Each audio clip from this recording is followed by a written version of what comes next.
welcome to another episode of 365 Thoughts on Confidence. Today we're on the train to Amsterdam, and this is a special day apparently because it is King's Day, Koningsdag, which is the King of the Netherlands' birthday.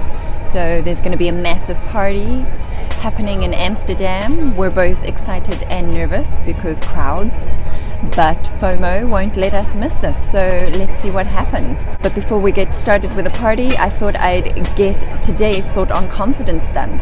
So let's take a look at what the thought of the day is.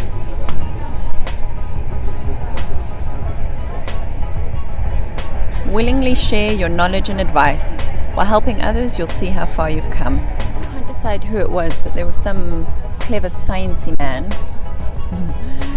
My husband is shaking his head because he would prefer that I say a clever human of science who said something along the lines of, you really know how well you understand a subject if you're able to easily teach it to somebody else. It stands to reason that the same would be true for things, of a personal development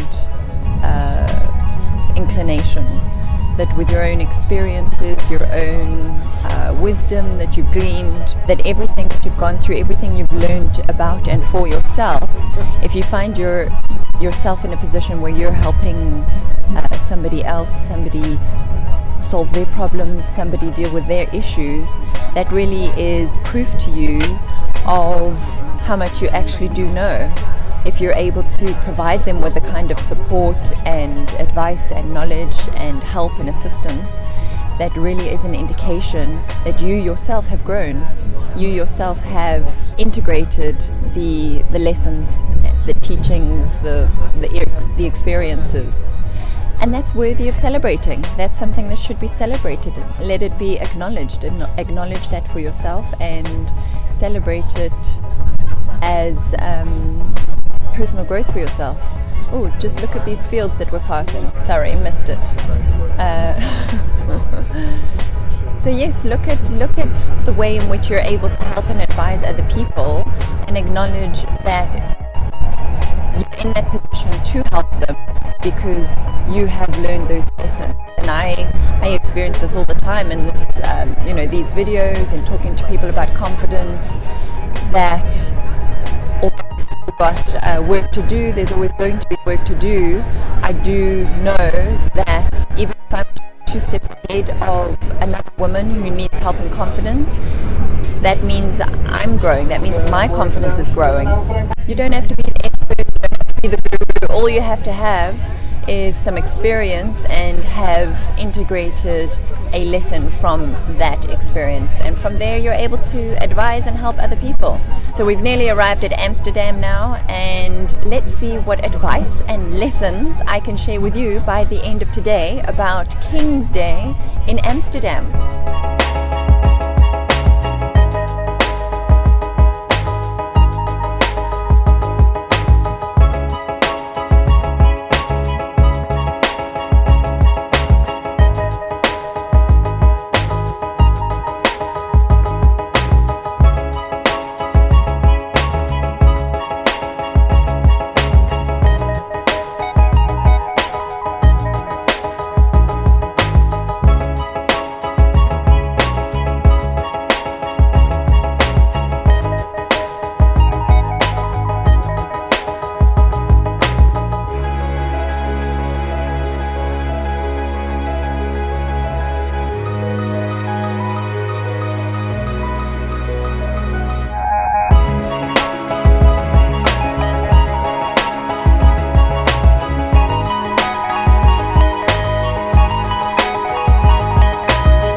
gotten back from attending our very first Koningsdag in Amsterdam, here's some things I can share with you. Some advice if you plan on attending the next Koningsdag in Amsterdam.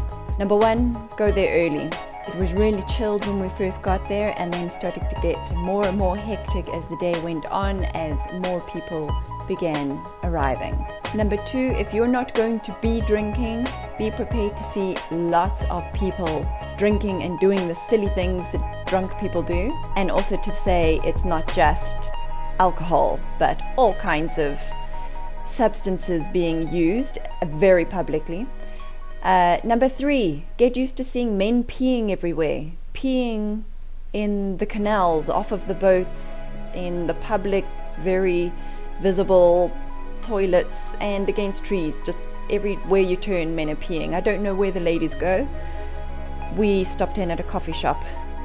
For the price of a coffee, you can have a pee. If you are vegan like we are, then plan ahead when it comes to food. There are so many stalls around selling gorgeous smelling food, but unless you are willing to eat potato fries all day, you're not going to find anything terribly vegan. We did our research and found lots of vegan restaurants in Amsterdam, but of course the ones we found were not open. I would say if you can, make sure that you actually stay the night in Amsterdam. We had to come all the way back to Rotterdam, so I got a bit nervous about leaving it too late in case the trains, stopped running or were too crowded, or, very drunk people were sat right next to you on the way back.